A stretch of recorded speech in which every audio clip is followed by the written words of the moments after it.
Haleluya. Haleluya. Haleluya. Haleluya. Yesu ashimwe cyane. Ndabakiriye nanje mu ijambo ry'Imana. Imana iduhaye akaryo keza ko kuba mu ngoro yayo, mba arishimwe bidasanzwe. Abo hanze haleluya. Abari hanze haleluya.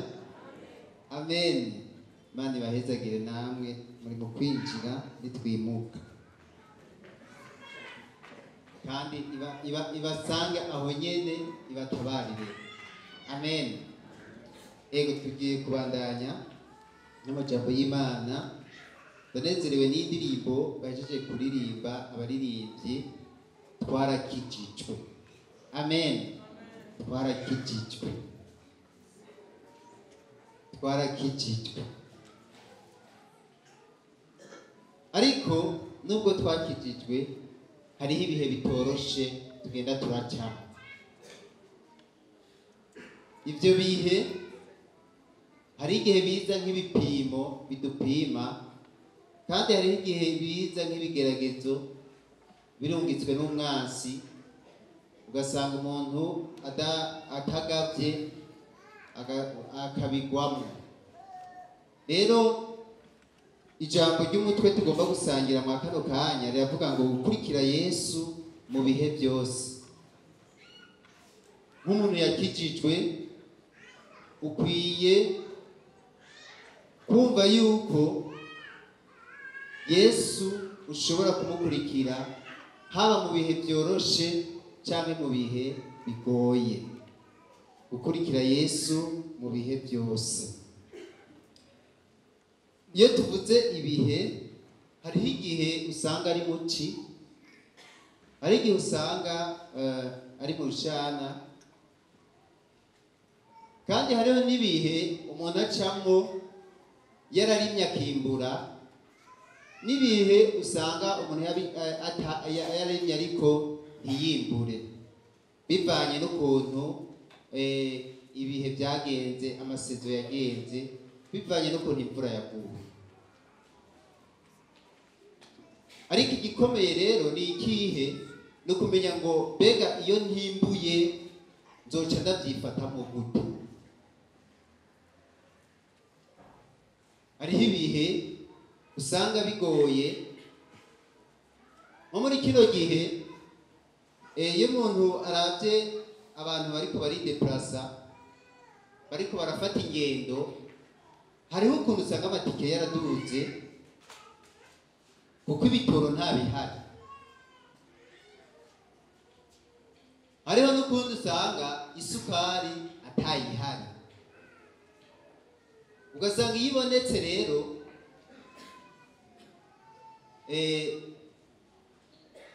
ije nk'igipimo kije gupima abayidandaza.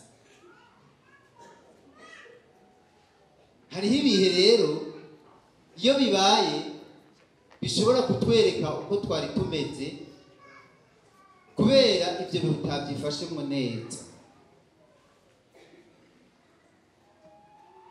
Turamukaye. Haleluya. Hariho ibihe usanga ivyimburwa byarabaye byinshi.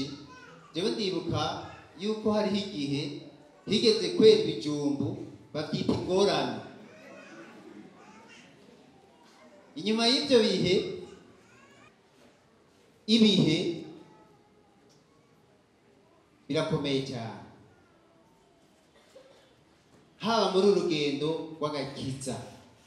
Ibihe biragoye uko abantu babyifatamo. Mu ndwi iheze twarize ku majambo y'Imana atandukanye, bagenda baratwigisha yuko Yesu agomba kwigwiza muri twebwe. Mu majambo y'Imana twagiye turabona menshi, twagiye turiga uko Yesu agomba kwigwiza muri twebwe, tugenda turabona ko Yesu ari umwizigirwa, ko natwe dukwiye kuba bizigirwa nk'uko Yesu nawe yarari. Tugenda turabona ko Yesu yarasenze, natwe dukwiye kuba abasenzi. Tugenda turabona ko Yesu yongewe inkomezi, kandi ko Yesu yagirira akagongwa abandi, kandi ko Yesu yagenda arakiza abagwayi, kandi Yesu yarasenda abadayimoni. Rero Yesu aragomba yuko dusa nawe, ko dukwiye gukora nk'ibyo nawe yakora. Haleluya, haleluya. Ko twomera nk'uko yarari, uko yarari ko natwe dukwiye kuba, kugira ngo dukore nk'ibyo yakora. Rero uwo agomba kwigwiza muri twebwe, uwo agomba yuko dukora nk'ibyo yakora, agomba ko tuba abagwaneza nk'uko nawe yari umugwaneza, agomba ko tuba bizigirwa nk'uko nawe yari umwizigirwa. Uwo rero dutegerezwa kumukurikira mu bihe byose. Amen. Dutegerezwa kumukurikira mu bihe byose, haba mu bihe byiza, haba mu bihe bigoye. Uwo dutegerezwa gukurikira inzira yiwe. Mbega none tuzobishobora gute? Reka dusome amajambo y'Imana ari mu Baheburayo igice cya 12, turahera ku murongo wa mbere dushitse ku wa 3.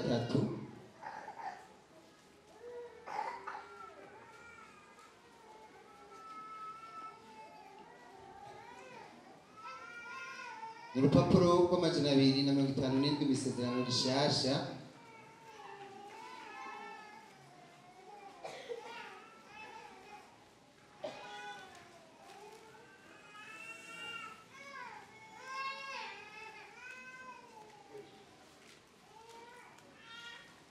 Dutumbere Yesu wenyene. Nuko natwe ko dukikijwe n'igipfungu cy'ibyabona kingana gityo, twiyambure ibituremera byose n'icyaha gikunda kutwizingira ko vuba, dusiganirwe ibyo twashitswe imbere twihanganye. Dutumbereye Yesu wenyene, niwe nyanduruko yo kwizera kandi niwe yagusozereye. Uwo kubw'umunezero yashitswe imbere yihanganiye umusaraba, ntiyagira ikindi isoni zawo, abyagira iburyo bw'intebe y'Imana. Nuko mushira imitima kuri uyo yihanganiye ibihari bihambaye, bityo abanyabyaha bamuharirije ntimucobogore, ntimudendebukirwe mu mitima yanyu. Imana ishimwe cyane. Uyu rero twariko turavuga yuko agomba kwigwiza muri twebwe. Uyo niwe rero amajambo y'Imana ariko araduhamagarira kumutumbera wenyene, ko dukwiye kumukurikira wenyene. Yesu n'akarorero keza, uyu nyene turiko turakurikira. Uyu rero mu kumukurikira biradusaba ubwa mbere gushira umutima kuri we nyene, Yesu nyene bwiwe, ko dukwiye gushira umutima kuri we. Aha amajambo y'Imana arabitwereka neza mu uyu nyene turiko turakurikira, ko dukwiye kwiyambura ibituremera byose, kuko urwo rugendo turimo hari igihe tunyaruka. Ibikuremera byose ukabanza ukabikuraho. Namabona abatrete iyo bariko baritegura, iyo bashaka kugira amakursi yabo, impuzu zibaremera ntibazambara, kandi nta muntu yoja kwiruka afise ibyo yikoreye bimuruhisha. Ari ukuntu bitegura bakambara impuzu zito zito ziza kubashoboza kwiruka. Imana ishimwe cyane. Rero ngo wiyambure ibituremera byose n'icyaha gikunda kutwizingira ko vuba, dusiganirwe ibyo twashizwe imbere twihanganye. Ngo nuko mushire imitima kuri uyo yihanganiye ibihari bihambaye, bityo abanyabyaha bamuharirije, nimucobogore nimudedebukirwe mu mitima yanyu. Imana ishimwe cyane. Rero none kugira ngo bigende uko natwe dukwiye kumukurikira dushize umutima kuri we, twogira gute? Dushobora kubaho uko Yesu nawe yabayeho. Yesu rero yabayeho gute? Yari afise intumbero. Intumbero yari afise kwari gucungura, kwari kugira ngo abanyabyaha baharigwe ibyaha byabo, kandi yarazi n'ibindi biri imbere. Yarazi ubwiza n'icyubahiro abikiwe mu nyuma y'ibyo. Kandi turabona neza inyuma yo gupfa yarazutse, hanyuma yicaye iburyo bwa Data. Amen. Yicaye iburyo bwa Data, kandi uyu munsi niwe turiko turatazira tuvuga icyubahiro ciwe, tuvuga kugira neza kwiwe.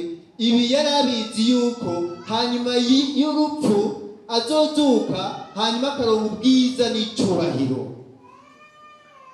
Amen. Natwe dukwiye kumenya ngo buriya inyuma y'imibabaro dushobora kubabarizwa ngaha mu isi, tuzobona ubundi buzima, kandi ubwo buzima tuzobamwo buzoba ari ubuzima bwiza cyane. Ndakwifurije kujya muri ubwo buzima bw'iherezo ryiza. Haleluya. Amen. Ibyo rero dukwiye kubaho tubizi. Ikindi kigira kabiri, Yesu yarasenga mu bihe bikomeye. Yarasenga.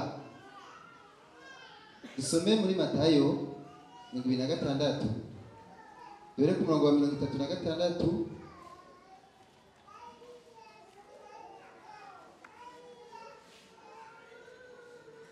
Matayo 26 dore ku murongo 36 dushitse ku murongo 46. Urupapuro rwa 37 mu isezerano rishasha.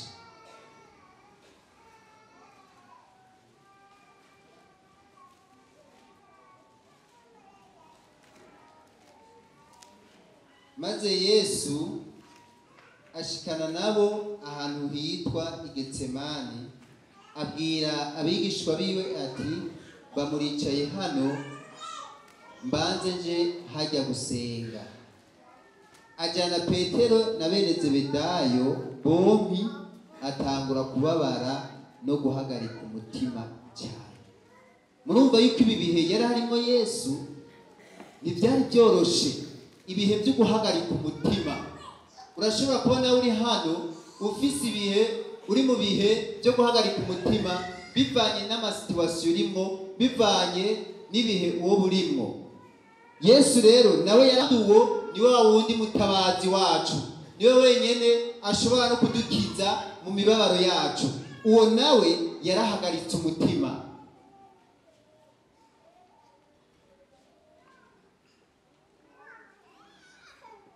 Ajyana Petero na bene Zebedayo bombi, atangura kubabara no guhagarika umutima cyane. Arababwira ati, umutima wanje uri n'akabonge kagomba kunyica. Bamuragumye aha, mubane maso nanje. Yunguruza imbere gatoya, arubama, arasenga. Haleluya. Ati, Data, asangwa byoshoboka, iki gikombe nikindengana, ariko nibibe uko jewe ngomba, yamara bibe uko wewe ugomba. Yesu ararira Imana, aravuga ati, Data, karabaye, ibi bintu ndabigiye gute? Ndababaye. Mugabo, nibibe uko jewe ngomba, ariko bibe uko wewe ugomba.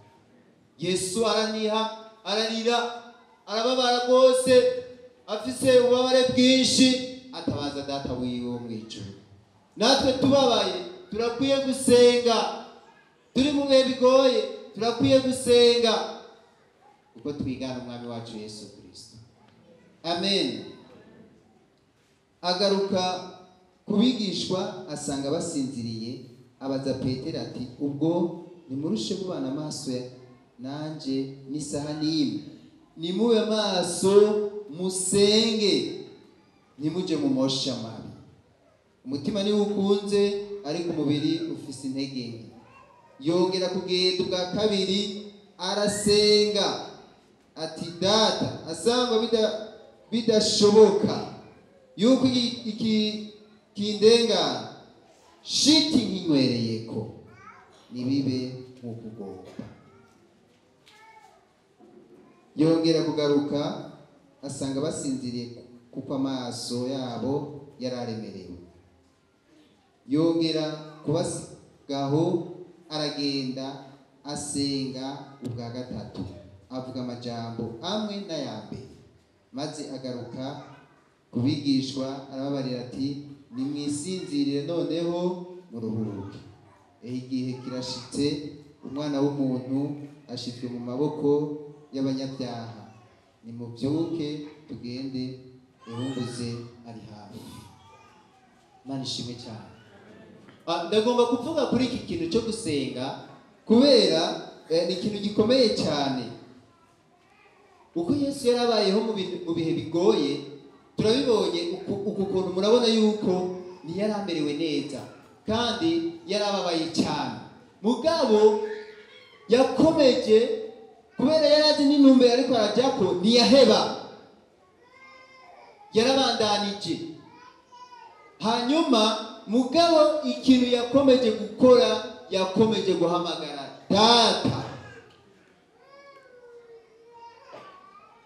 data nimba bishoboka iki gikombe kindengana, mugabo akaguma ashaka la volonté de Dieu, ashaka ugushaka kw'Imana yuko ariko kuza kuja hejuru.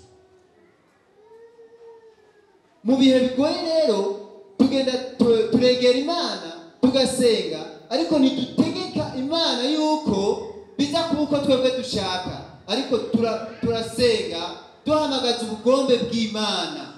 Kandi kubera ufise intumbero, nubwo biza guteba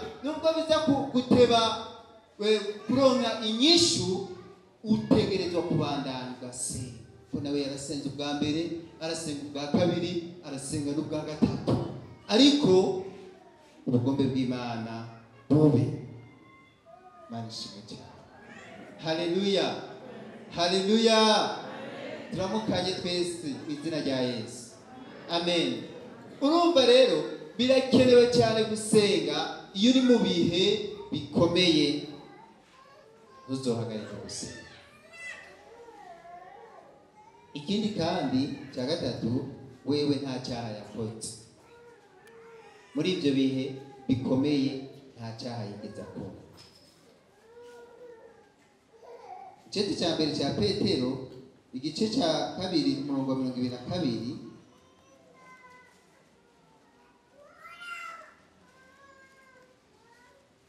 aratwereka neza yuko Yesu yarababajwe mugabo nta cyaha yakoze. Umurongo wa 22 havuga ngo we nta cyaha yakoze kandi nta bugunge bwabonetse mu kanwa kiwe. Yaratutswe ntiyabasubiza, yarababajwe ntiyabahigira, ariko yiha idaca ugwankunzi. Imana ishimwe cyane. Yesu ahantu ku mubare hose we nta cyaha yigeze akora. Wumvise ngo yaratutswe ntiyabasubiza, mugabo umwana w'umuntu iyo hagize akantu kaba wewe yihutira kwigwanira, mugabo Yesu we ntiyigeze abasubiza. Kandi cyatumye atabasubiza, wewe yarazi intumbero, ariko yarazi iyo agomba gushika, kandi aho agomba gushika byasaba yuko atacyaha na kimwe akora, ko yari Imana nta cyaha yari afise. Imana ishimwe cyane.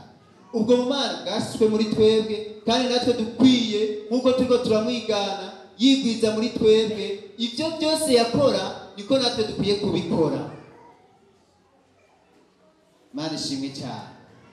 Haleluya, haleluya. Ikindi kandi dukwiye kugira ngo dukurikire Yesu biradusaba kandi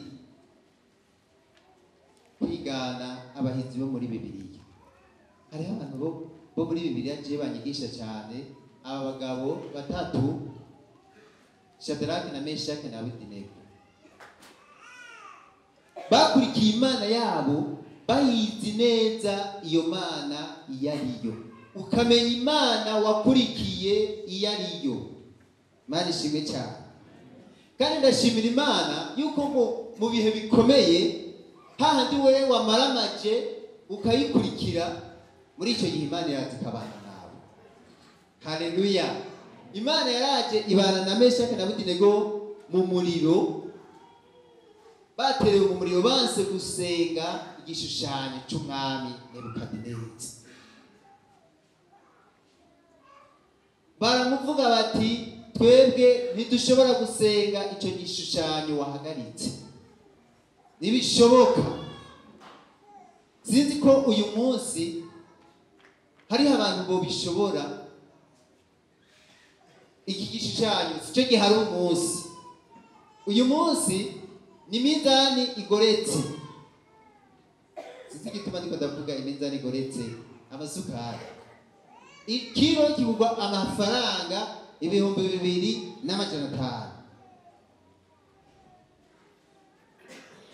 Mugabo hari abasanga bagurisha 5,000, hari abagurisha 6,000, hari abagurisha 7,000, hari abagurisha 4,000.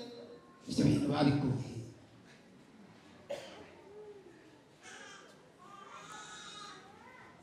Igitoro cyabutse, iritiro igakigurwa 9,000, 8,000.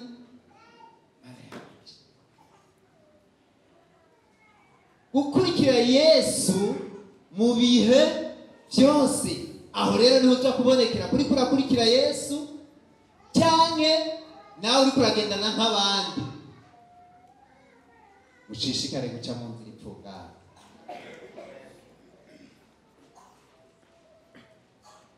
None tubigire gute? Ko none n'abandi ariko babigenza, wowe nturabandi, wowe utandukanye n'abandi. Kubera iki? Urafise ikikugera muri wewe, urafise Yesu akurongoye, urafise Yesu akwereka inzira ucamwo. Wamubakije neza par le Saint-Esprit, urakubwira ngo urisha 1,000. Wewe urafise derogation spéciale.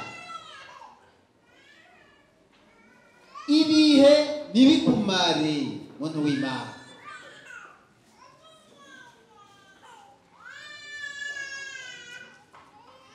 Kandi burya kutamenya ibihe tugezemo cyane ko ibihe wagezemo nibyo bica bisoje inyuma abantu.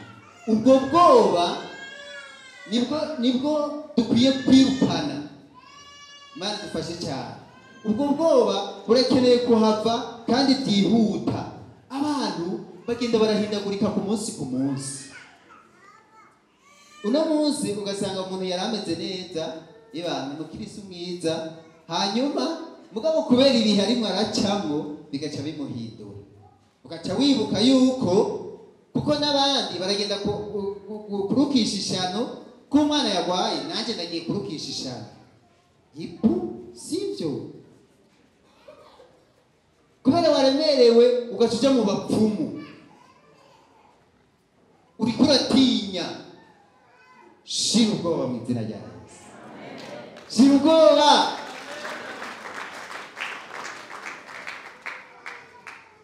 Kandi ibyo biri mu bantu b'Imana benshi.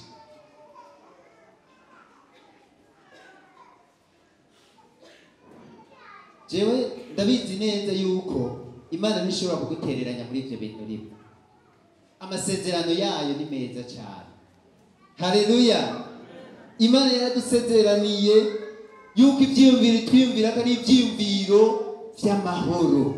Nimba uri kuraca mu muriro, ishobora kuzikabana nawe muri uwo muriro. Nk'uko imisozi ikikije Yerusalemu, niko hakikije abantu biwe. Haleluya. Ndabasomera aya majambo mbona yababwira kugira ngo ureke kugira ubwoba. zaburi ijana na mirongo ibiri na gatanu haravuga ngo abizigiye Uhoraho bameze nk'umusozi Siyoni udashobora kunyiganyizwa, ariko wama ushimangiye gushitsa ibihe bidashira. Niwizigire Imana yawe, kuko niwayizigira nayo izoza ibane nawe. Amen.